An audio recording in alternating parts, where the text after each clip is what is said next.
So today is the appearance of Radha Kunda and Shamakund. Shamakund, and it's Balwa Ashtami. That's what it's called. Radha Kunda is considered the most sacred among all places in the universe. The holy place known as Mathura is spiritually superior to Vaikuntha, the transcendental world, because the Lord appeared there. Superior to Mathura Puri is the transcendental forest of Vrindavan because of Krishna's last Leela pastime. And superior to the forest of Vrindavan is Govardhan Hill, for it was raised by the divine hand of Shri Krishna, on the site of his various loving pastimes. And above all, the super excellent Radha stands supreme, for it is overflooded with the ambrosial nectarian prema of the Lord of Gokula, Shri Krishna. Where then is that intelligent person who is unwilling to serve this divine Radha, which is situated at the foot of Govardhan Hill? This is from the Nectar of Instruction, verse 9. After Shri Krishna killed the blue demon Aristasura, Srimati Radharani told him that he had to purify himself of the sin of killing a bull by taking bath in all the sacred places. Shri Krishna was eager to enjoy pastimes in Radhika, so he put his heel in the ground, created a great hole, and invited all the sacred waters to come. The personifications of all the sacred lakes and rivers at once appeared, and after offering their prayers, they poured their waters into the pond. Krishna then took bath in the lake Shamakund. Srimati Radharani takes bath daily in Shamakund. Her midday bathing place is called Manasapagma Ghat. Shri Krishna then told the gopis that he had become purified by bathing in Shamakund, but now the gopis would have to purify themselves as well, since they sided with a demon, even though it was in the form of a bull. So the gopis broke their bangles and dug a lake with it. In Vrindavan, the ladies' bangles are called Gangam, and thus another name for Radhakund is Kamkum Kund. However, there was no water in the kund, so the gopis brought water from Manasi Ganga to fill up the lake. The sacred waters again appeared, and after being blessed by Srimati Radharani, they entered Radhakund as well. Srimati Radharani is the most treasured object of Krishna's love, and in every respect her divine kund is similar dear to him. If one simply bathes once within these holy waters, one's pure love of Krishna is free.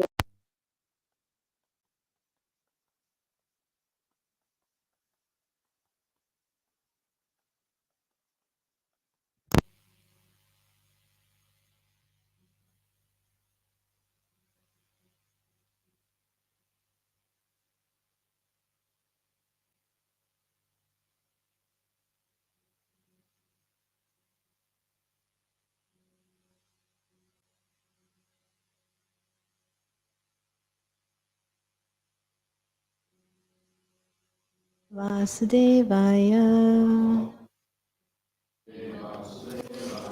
Om Namo Bhagavate Vasudevaya.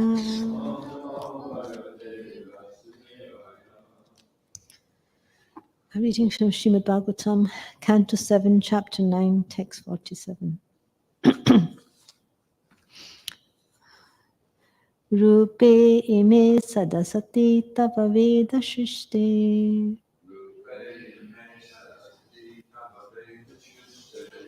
Bejankura vivanachanya darupa pakshya.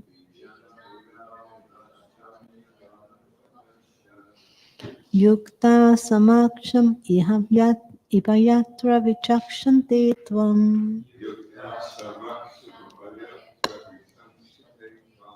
Yogena vahinam ivadarusha nanyattasyat.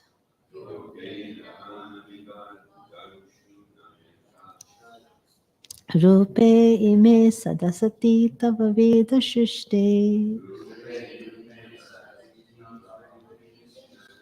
Bijankura vivanachanya darupa pakshya.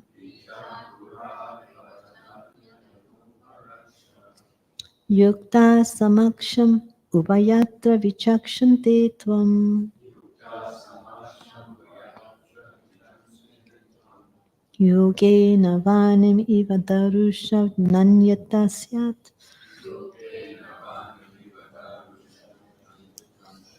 Rupe ime sadasati tava veda shishte. Bijankura vivanachanya darupakasya Yukta samaksham ubayatra vichakshanti tvam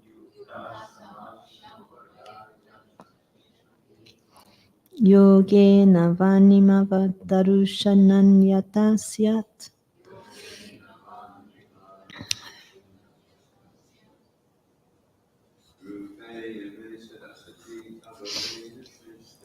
Rupe ime sadasati tava veda shishte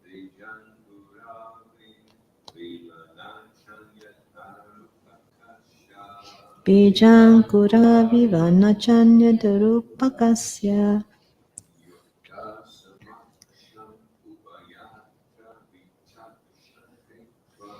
Yukta samaksham upayatta vichakshante tvam Yogena vanimavadaru sananyata syat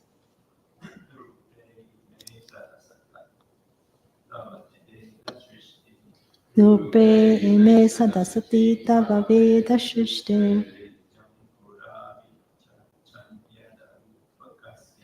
Bijankura vivanachanya darupakasya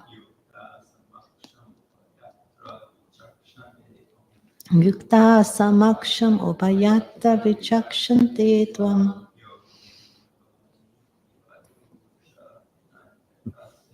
Yogena vanimavadaru sananyata syat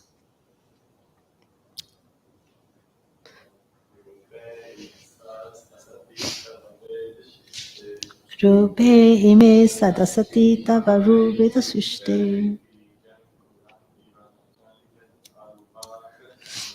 Bijankura vivanachanya darupakasya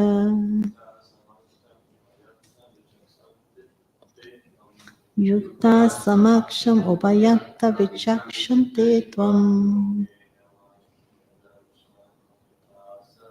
Yogena vanim ivadaru shananyayat syat. Ladies.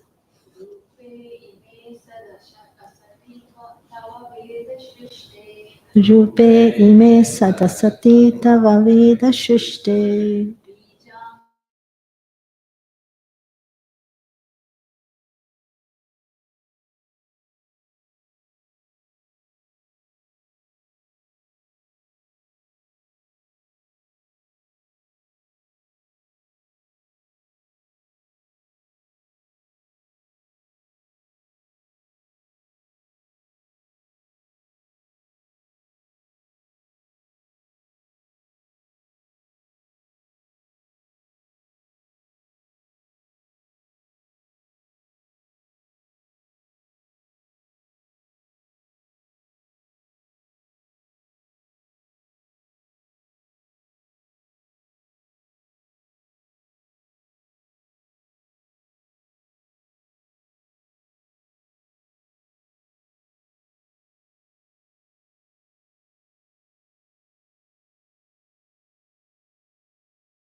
yataha. The original source of everything is the Supreme Personality of Godhead Himself, Sarvakarna Karanam. This original source of everything is Krishna, the Supreme Ruler. Ishvara Parama Krishna Satchidananda Vigraha. He has his eternal spiritual form. Indeed, he is the root of everything. Bijam Mam Sarvabhutanam. Whatever manifestations exist, their cause is the Supreme Personality of Godhead. This cannot be understood by so-called science or by any other hodgepodge method. The Supreme Cause can be understood only by devotional service, as stated in Bhagavad Gita, Bhakti Mam Abhijanati. Elsewhere in Srimad Bhagavatam 11:14-21, the Supreme Godhead personally says, Bhaktyaham ekaya grahaya. One can understand the original cause of all causes, the Supreme Person, only by devotional service, not by show bottle exhibitionism. Om Ajnanatimidandasya Gyananjana Shalakaya Chakshurunmilitanjana Tasmai Shri Gurave Namaha Shri Chaitanya Manobhastam Stapitam Yena Bhutale Swayam Rupa Kadammayam Dadati Swapadantikam. Jai Shri Krishna Chaitanya Prabhu Nityananda Shri Advaita Gadadhar Shivasati Gaura Bhaktavinda. Hare Krishna Krishna Krishna Hare Hare, Hare Rama Rama Rama Hare Hare. So by authorized Vedic knowledge, one can see that the forms of cause and effect in the cosmic manifestation belong to the Supreme Personality of Godhead. For the cosmic manifestation is his energy. Both cause and effect are nothing but energies of the Lord. Therefore, O my Lord, just as a wise man, by considering cause and effect, can see how fire pervades wood, those engaged in devotional service understand how you're both the cause and effect.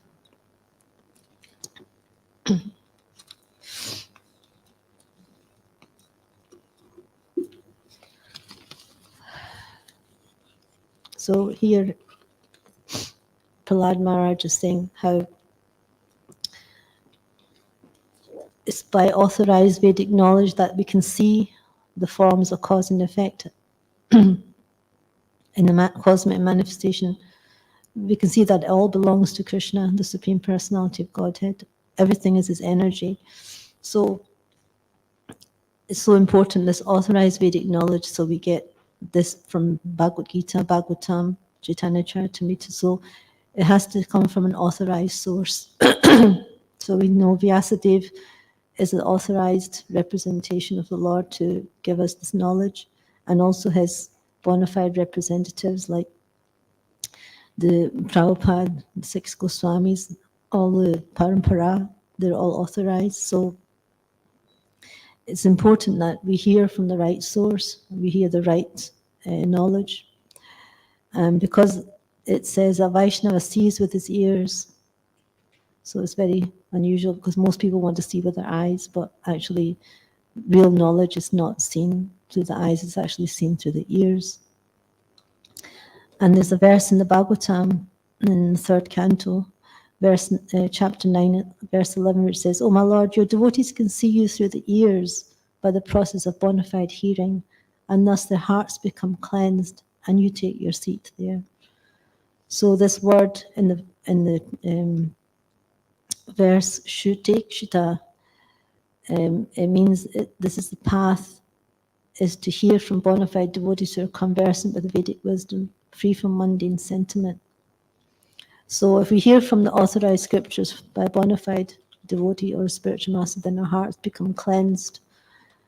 However, if we hear from unauthorized scriptures and unauthorized, unbona fide sources, then our hearts will become contaminated, although it may seem like it's spiritual knowledge. So it's so important. The sense of hearing is so important. I heard that the first sense that actually awakens within a child in the womb is the sense of hearing. So the ears start functioning first before any other sense. And the last thing that that goes when we approach death is the sense of hearing. So from beginning to the end, the sense of hearing is actually so important. And Krishna's arranged it like that. So, And also the very first process of devotional service is Shravanam, it's hearing. So we have to hear about topics of Krishna. And by this we can understand the real cause and effect of everything, which is Krishna. And the analogy given here is the fire within the wood. So, you know, there's the cause and the effect. So within the wood, there's already fire. And when the wood catches fire, then the effect is also fire. So the cause is fire and the effect is fire. So in the same way, Krishna is actually the cause and the effect of everything. So everything is a manifestation of his energy. And this analogy of the fire and the wood is given many times. And there's one time Prabhupada said that devotional service is within the heart of every living entity. And it's like as soon as you strike a match, then it goes on fire. And he says, similarly, the striking process is this hearing and chanting of Krishna's names, and that actually lights the fire. So we've already got pure devotional service within our heart in seed form, and that once we start hearing and chanting, then that fire, it becomes a light. It's like wood becomes a light with the strike of a match. So this is such an important analogy. It comes up many times as fire and wood analogy. So I was hearing my Guru Maharaj giving a class on the 11th canto of Sri Kavi, one of the Navayogendras, instructing King Nimi. And King Nimi asks, the first thing he asks is, please speak about how one engages in devotional service to the Supreme Lord, if you consider me capable of properly hearing these topics. So King Nimi is making the point that he wants to know if he's qualified to hear these topics first, before he even hears them. So we need to hear about devotional service that we're qualified to hear and that we can digest. It's just like, you know, we can have a huge big feast on a Sunday, but for a little baby, you know, we can't feed that to the baby because it can't digest it. It can only take milk. So we have to give what that child is capable of digesting. So we have to understand what we're qualified to hear, and from that we can actually hear the right thing and we can digest it and assimilate it. Otherwise, we're not going to be able to digest it, and it's not going to be appropriate for us to take it. So we have to become, we have to hear topics which we can actually assimilate in the present condition. And then when we become more spiritually mature, then we can understand, be qualified to go deeper levels of knowledge, deeper understanding of Krishna's pastimes. But we shouldn't do this prematurely, because if we're not qualified for it. And also the answer that Shikavi answers King Nimi, he says, I consider that one whose intelligence is constantly disturbed by his falsely identifying himself with the temporary material world can achieve real freedom from fear only by worshipping the lotus feet of the infallible Supreme Lord. In such devotional service, all fear ceases entirely.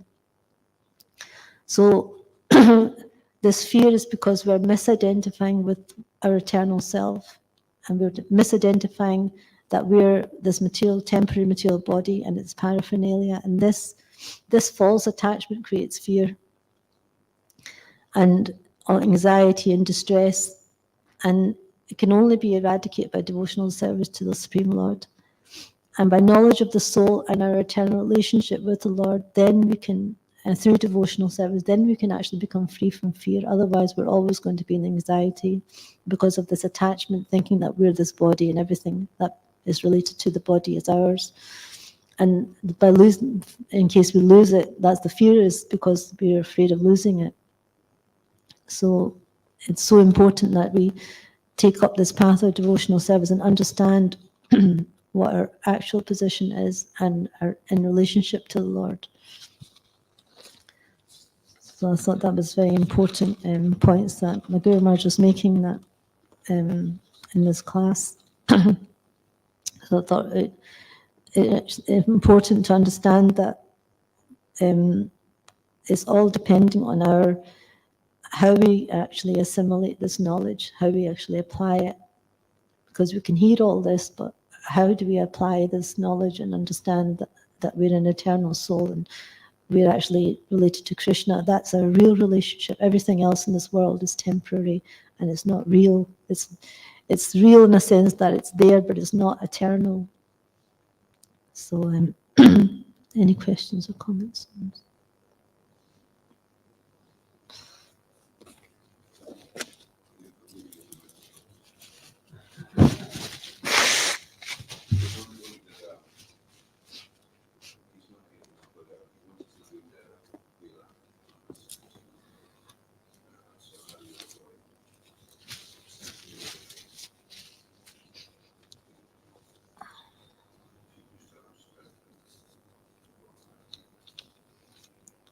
Well, you can say that, first of all, we study the main books that Prabhupada has given us, which is Bhagavad Gita, Bhagavatam, Chaitanya Charitamrita, Nectar Devotion, Nectar Instruction. Once we are well versed in these scriptures, then we can go further, higher to other scriptures by the acharyas, by the Goswamis. But if we don't understand the ABCs, then we're not going to understand university, level of, So it's like when a child first goes to school, he doesn't learn university maths. So they get to learn ABC, and they learn 1 and 1 equals 2. So, to expect the child to understand university maths and is a bit ridiculous, because if they haven't learned their ABCs, they're not going to understand anything more. So if we're not understanding the basic principles of Bhagavad Gita and Bhagavatam, then we're not going to be able to understand. We could read those things, but we're never going to be able to understand them, and we'll misunderstand them, actually.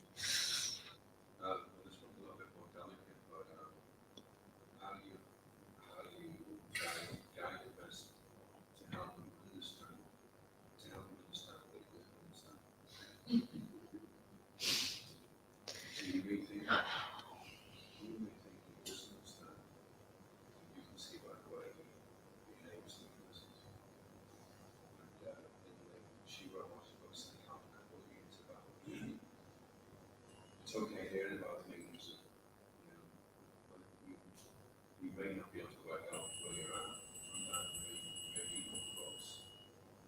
And that doesn't necessarily mean you're ready to read more conventional ones. So, how are you going to be able to work out what qualification you are? Well, that comes from the process of devotional service, because there's certain, we have to perform devotional service to get purified, and we have to go through the Narta Nivriti stage. So until we've come to the point of steady devotional service and most of our nartas are uprooted, then we shouldn't really be delving in matters which we're not qualified for. So we can hear about things, but we shouldn't delve on and dwell on these things, meditate on them, and because Prabhupada's given us the Krishna book, but it's like he wanted to give us it because he wanted to, before he left, it was an emergence, and he wanted us to know that Krishna is a personality, his pastimes, but it's not that we just jump straight to the Rasa Leela, we go through the whole Krishna book systematically.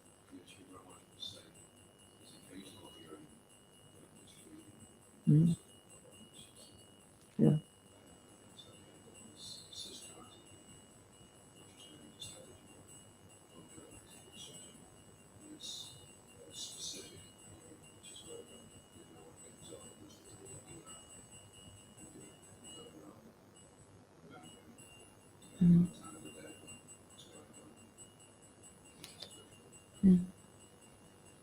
Yeah, so there's occasional, and then there's systematic, and then there's specific, in that order.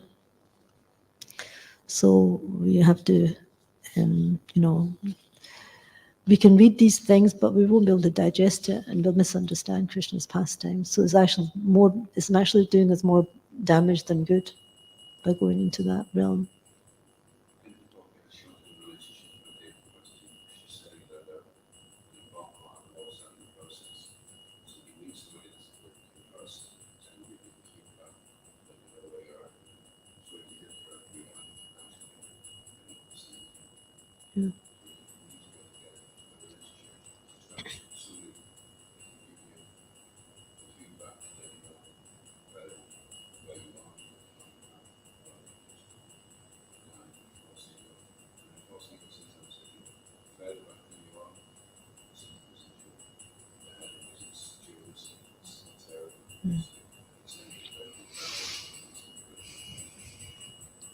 Usually when we're in Maya, we can't really understand that we're in Maya. Only somebody else from outside who's beyond Maya can see that, who's more advanced. So that's why we need association of advanced devotees, because we can't see when we're in Maya or when we're going off the track, but others can see it and they can direct us.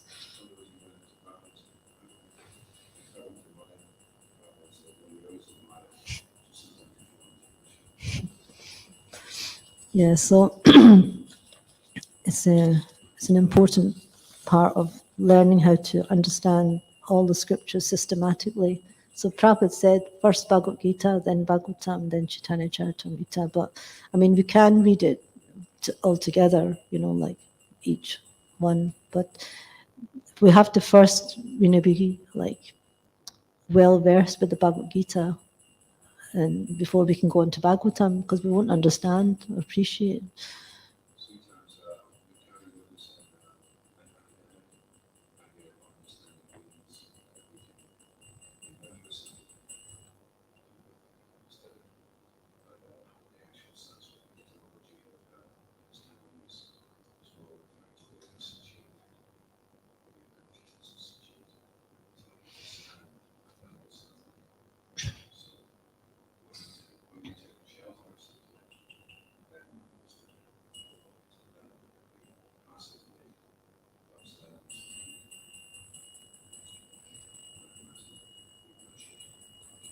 Well, there's a difference between Gyan and Vigyan. Gyan is just theoretical knowledge, but Vigyan is realized knowledge, and that comes from experience.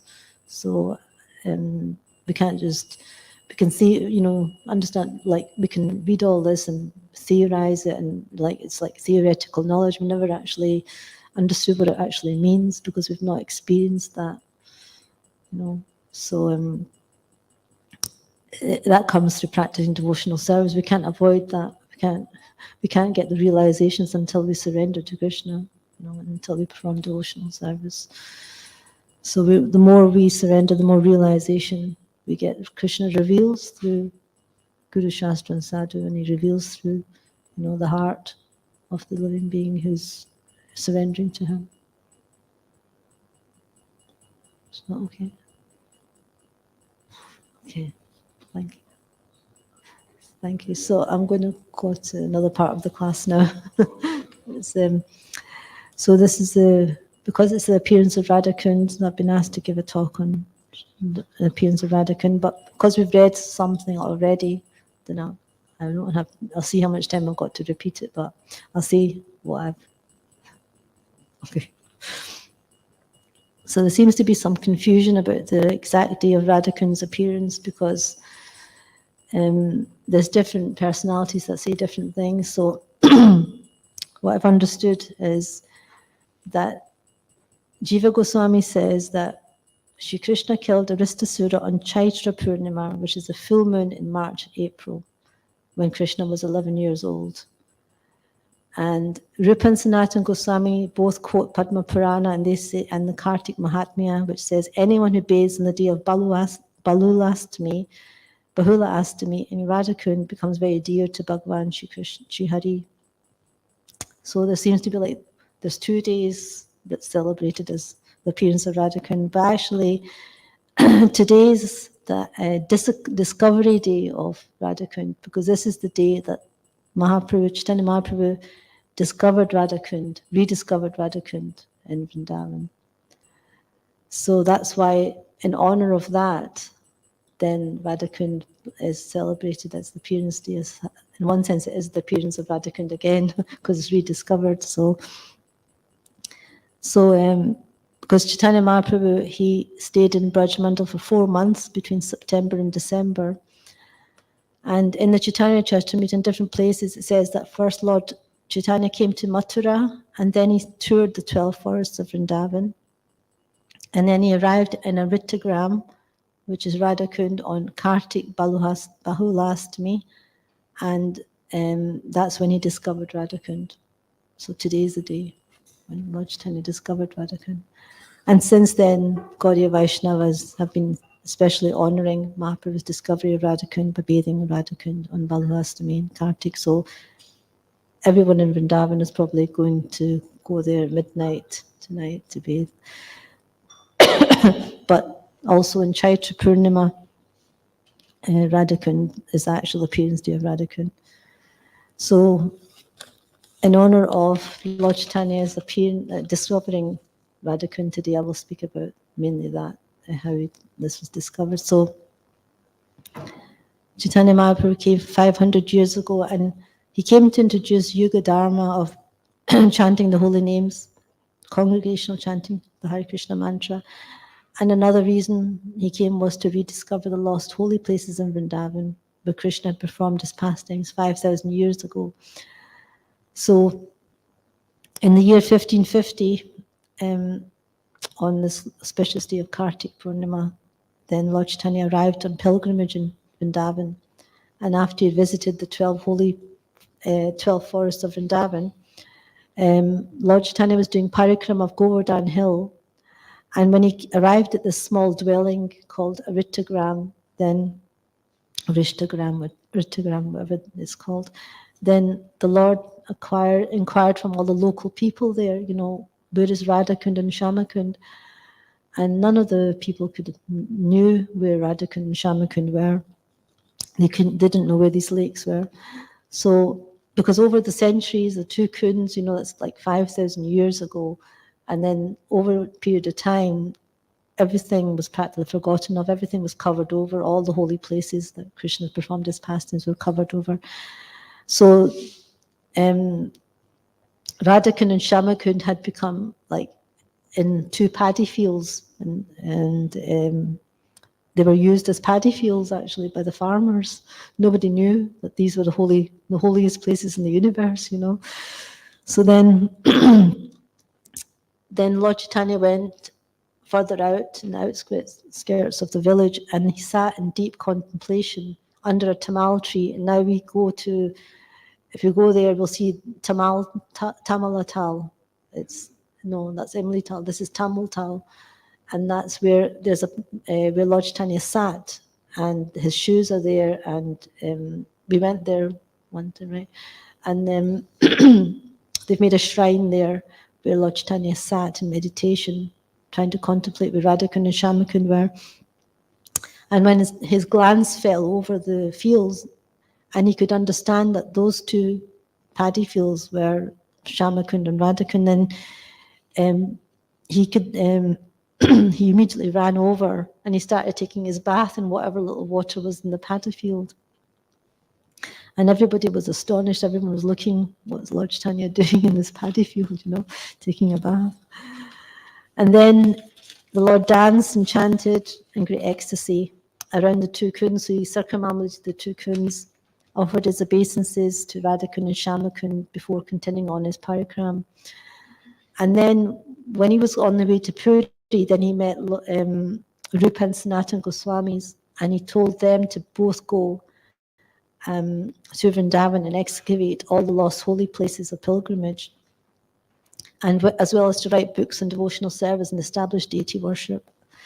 So the 6 Goswamis of Vrindavan, Rupa Goswami, Sanatana Goswami, Gopal Bhatta Goswami, Raghunath Bhatta Goswami, Jiva Goswami, and Raghunath Das Goswami, all were sent to Vrindavan to excavate the lost holy places of Krishna's pastimes and to establish deity worship, and also to write books on devotional service. And Raghunath Das Goswami, he'd spent like 8 years in Puri with Lord Chaitanya, personally serving him, personally being with him. So when Lord Chaitanya disappeared in 1534, then Raghunath Das Goswami was feeling so much intense separation from Lord Chaitanya that he didn't really want to continue living. So he wanted to go to Vrindavan, but he wanted to jump off Govardhan Hill and end his life. So when Rupa and Sanatana Goswami found Raghunath Das Goswami, they consoled him and told him, no, we want you to continue, with the bhajan, and we want to hear about Lord Chaitanya's pastimes. So they requested him to spend the rest of his life, performing bhajan at Radhakund.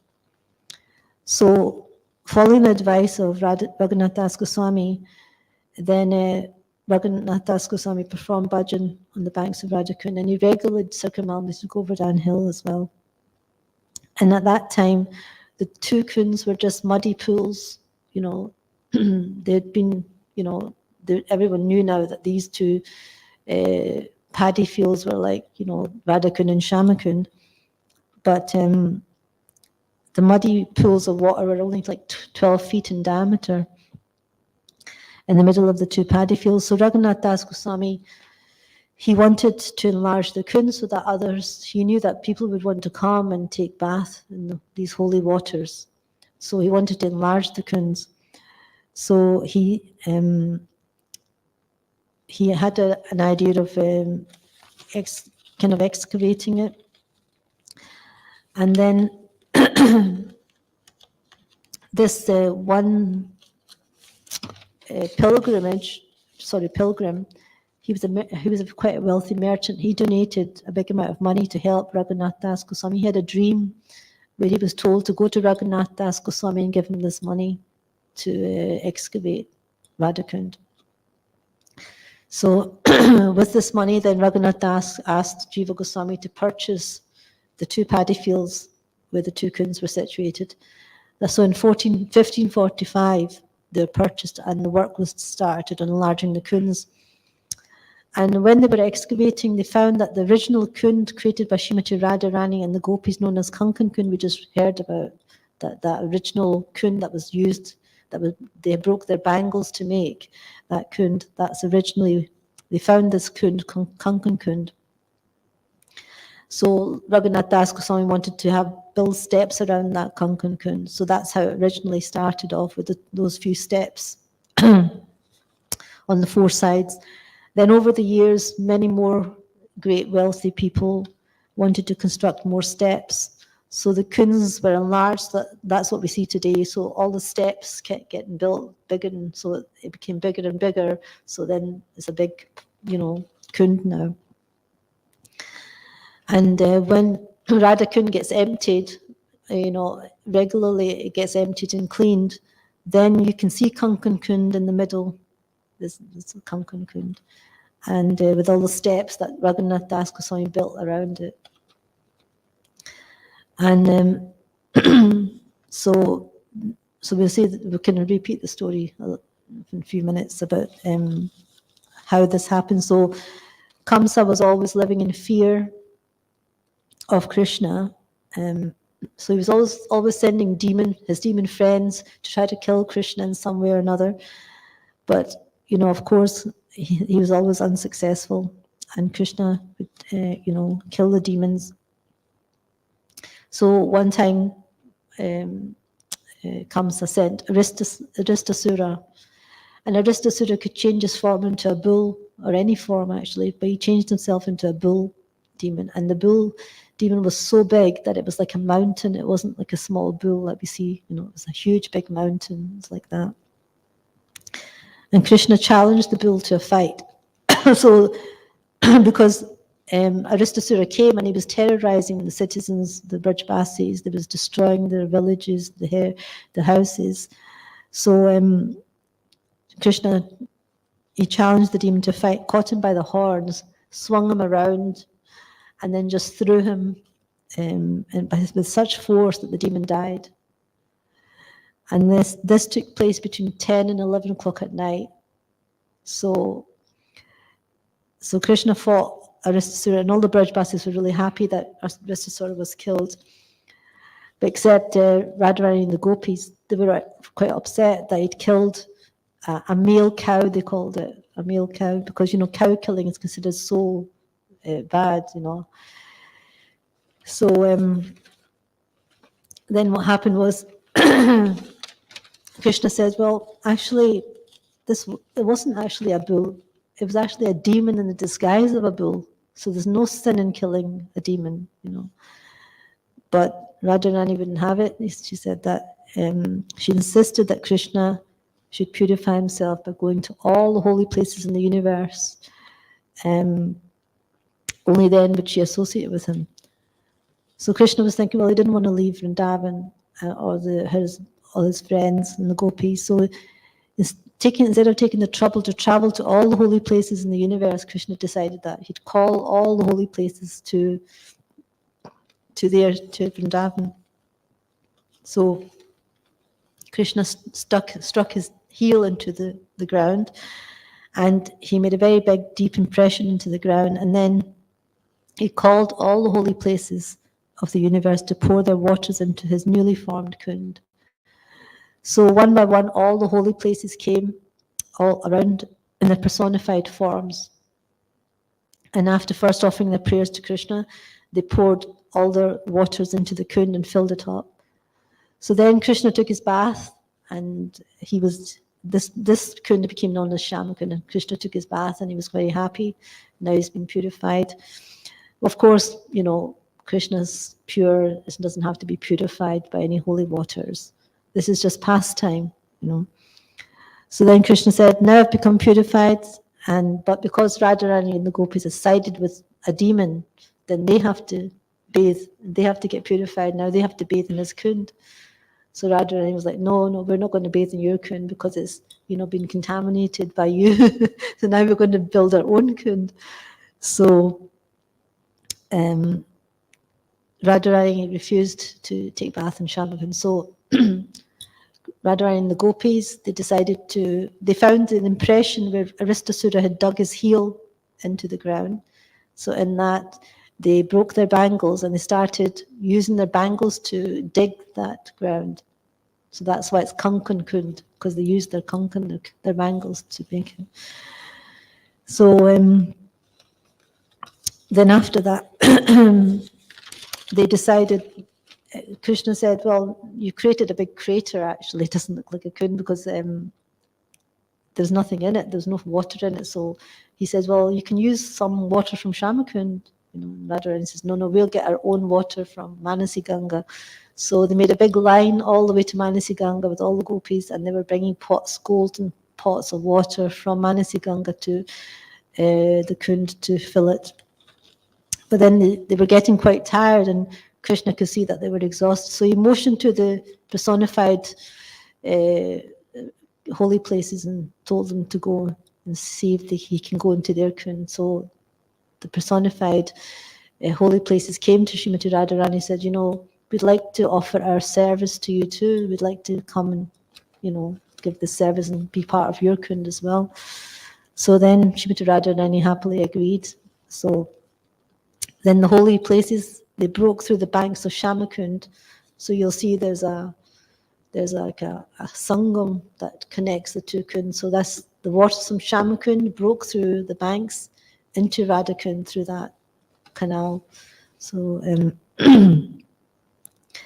Radharani said that whoever bathes in Shamakund would achieve ecstatic love for her, and Krishna said whoever bathes in Radhakund would achieve ecstatic love for him, like Radharani's. So Radhakund and Shamakund are considered to be liquid prema, and Radhakund is the most sacred place in the entire universe because it is made of liquid prema, and all the holy places of the universe are present in that Kund as well. So it's so auspicious. And so it's a nice verse. We've read it already, but I'd like to repeat it from the Nectar of Instruction by Rupa Goswami. So in the end of Nectar of Instruction, there's two verses. So we've read the first one, which is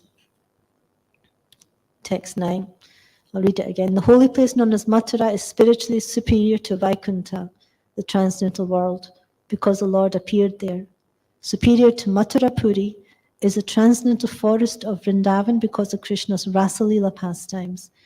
And superior to the forest of Vrindavan is Govardhan Hill, for it was raised by the divine hand of Shri Krishna and was the site of his various loving pastimes. And above all, the super excellent Sri Radha Kund stands supreme, for it is overflooded with the ambrosial nectarian prema of the Lord of Gokul Shri Krishna. Where then is that intelligent person who is unwilling to serve this divine Radha Kund, which is situated at the foot of Govardhan Hill? And the verse 11, it says, of the many objects of favoured delight and of all the lovable damsels of Vrajabhumi, Srimati Radharani is certainly the most treasured object of Krishna's love, and in every respect, her divine Kund is described by great sages as similarly dear to him. Undoubtedly, Radha Kund is very rarely attained, even by the great devotees. Therefore, it is even more difficult for ordinary devotees to attain. If one simply bathes once within those holy waters, one's pure love of Krishna is fully aroused. So this is the greatness of Sri Radha Kund. It's non-different from Srimati Radharani, so we have to respect it like that. And just as Radha Kund, just as Srimati Radharani is dear to Krishna, then Radha Kund is very dear to him. And Prabhupada, he says we can simply, by bathing in these waters of Radha Kund, we will, he says here, the conclusion is that to live on the banks of Radha Kund and to bathe there daily constitutes the highest perfection of devotional service. It is a difficult position to achieve, even for great devotees like Narada. Thus, there is no limit to the glory of Sri Radha Kund. By serving Radha Kund, one can get an opportunity to become an assistant of Srimati Radharani under the eternal guidance of the gopis. So it's such an exalted topic that it's even for great devotees like Narada Muni and Sanaka, Sanak Kumar, it's very difficult to get an opportunity to bathe in Radha Kund. So we've been given access, but of course we have to, not be frivolous about it. It's not like a swimming pool or something like this. We have to reverentially offer our obeisances and pray to Srimati Radharani, before we enter, and we, carefully put the water on our heads.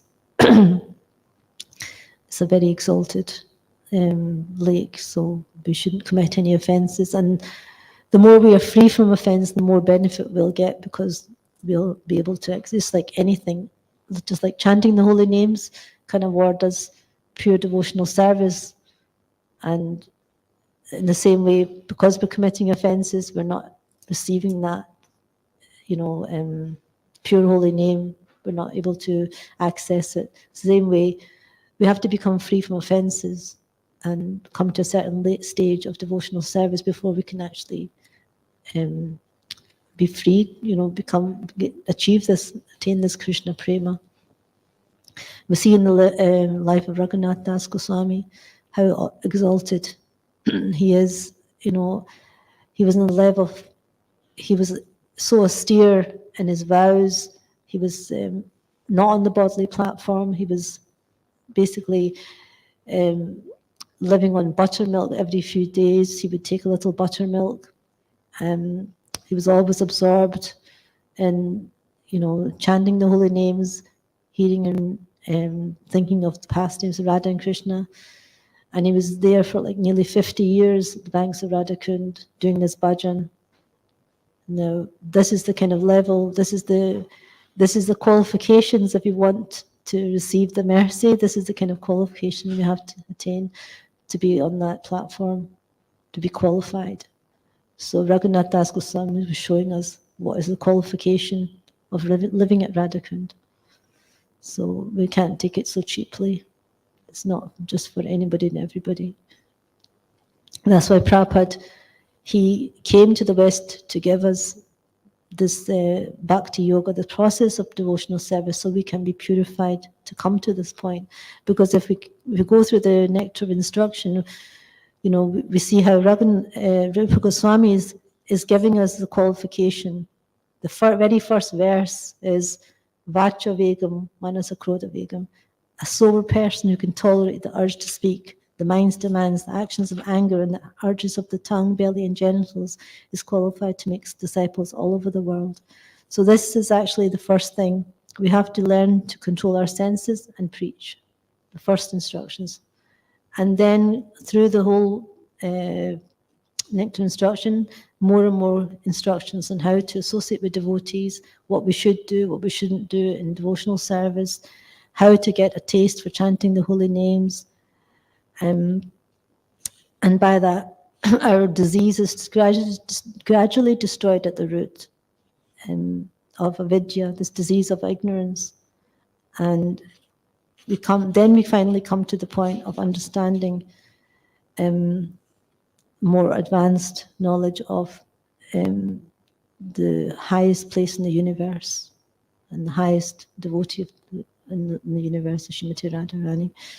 So we can't just jump. He's given us the process through this. We have to abide by the rules, the process that he's given us before we can understand or access Radhakund. So I think I've gone over time. So any questions or comments?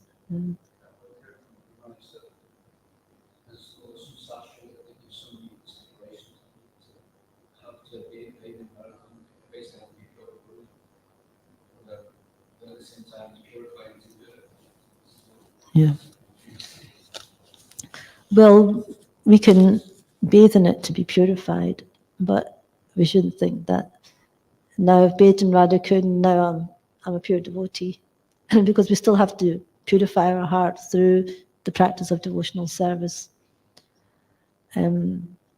Just like chanting the holy names, we can chant one name with pure love, and we can, it's like, but we're not chanting the pure holy names, are we? We have to go through the process of anartha nirviti. We have to get to the stage of nishta, ruchi, asakti, bhava, then prema. The whole process is there. We can't jump it. We can't take it cheaply, So all this is there to help us purify our hearts, cleanse our hearts, so we can come to the point of becoming pure devotees and accessing, Radhakund in the proper way, like Jaggannath Das Goswami. He was already on that elevated platform, and he was showing us that through his own example how to perform Vaidhi sadhana bhakti, chanting. He was offering obeisances to 2,000 devotees a day. He was practically eating nothing, not sleeping, not eating, and totally absorbed in chanting offenselessly with pure love for Radha and Krishna. That's the kind of stage, we have to aspire for. But he was already on that platform, and he was living there for 50 years doing bhajan, and his samadhi's there in Radhakund. So we should pray to Jaggannath Das Goswami to give us strength so we can do our bhajan properly, so we can actually become free from offenses, free from anarthas, ignorance. And then we can actually, because the real thing is, like, the essence of all advice, and this is, what's the essence of all advice? Yeah. So Rupa Goswami says the essence of all advice is that one should utilize one's full time, 24 hours a day, in nicely chanting and remembering the Lord's divine name, transcendental form, qualities, and eternal pastimes, thereby gradually engaging one's tongue and mind. In this way, one should reside in Vraj, Goloka Vrindavan Dham, and serve Krishna under the guidance of devotees. One should follow in the footsteps of the Lord's beloved devotees who are deeply attached to his devotional service. So we have to train, and the first thing Prabhupada says that since the mind may be one's enemy or one's friend, one has to train the mind to become his friend. The Krishna consciousness movement is especially meant for training the mind to be always engaged in Krishna's business. The mind contains hundreds and thousands of impressions, not only of this life, but also of many lives of the past. These impressions sometimes come in contact with one another and produce contradictory pictures. In this way, the mind's function can become dangerous for a conditioned soul. So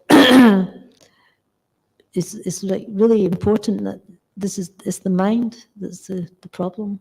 The mind's coming up with all sorts of things. Who's actually hearing the holy name completely without the mind interrupting? Is anyone doing that? So that's the stage we have to come to. We have to come to the stage where our mind is like completely controlled. It's just absorbed in hearing the holy names. It's not that we're hearing the holy names in the mind somewhere else. The mind has to be absorbed in chanting and hearing the holy names. That's the difficult part. So it's not just the lips that have to chant, but the mind has to chant. So that's what we have to train the mind to do, is to chant the holy names. And that's difficult. So you have to try to, like, it's a bit of overwhelming if you're thinking, I've got to chant like this for 16 rounds, like it's 2 hours, The easiest way to do it is you think of 3 mantras and you're just going to focus on 3 mantras.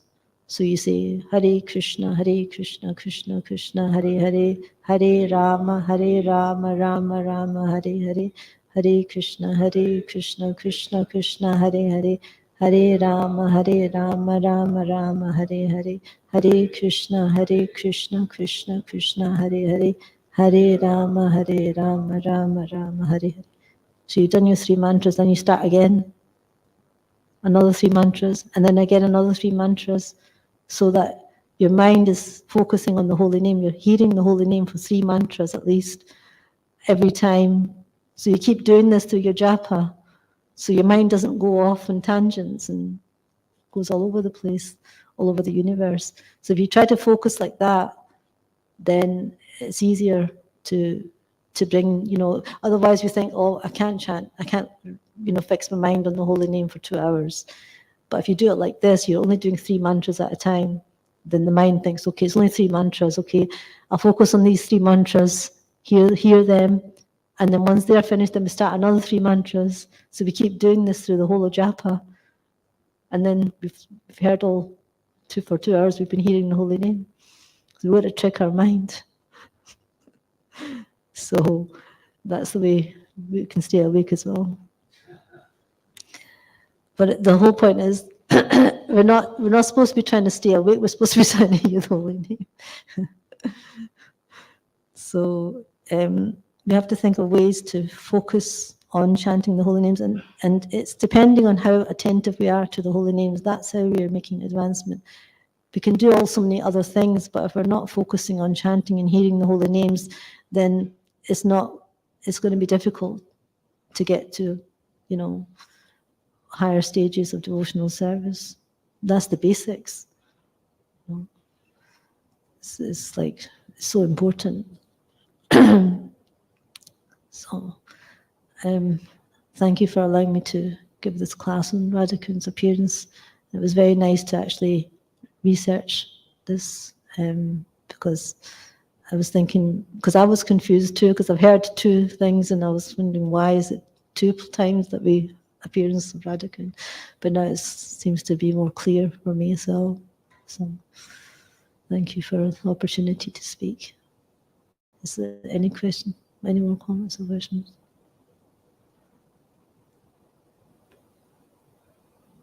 Okay, thank you. ISKCON Gurund ki jai, Prabhupada ki jai, Shishi Godantai Maipur Shishi ki jai, Shri Granthra Srimad Bhagavatam ki jai, Radha Kund ki jai, Shama Kund ki jai. Gaura Bhakta Vrinda ki jai.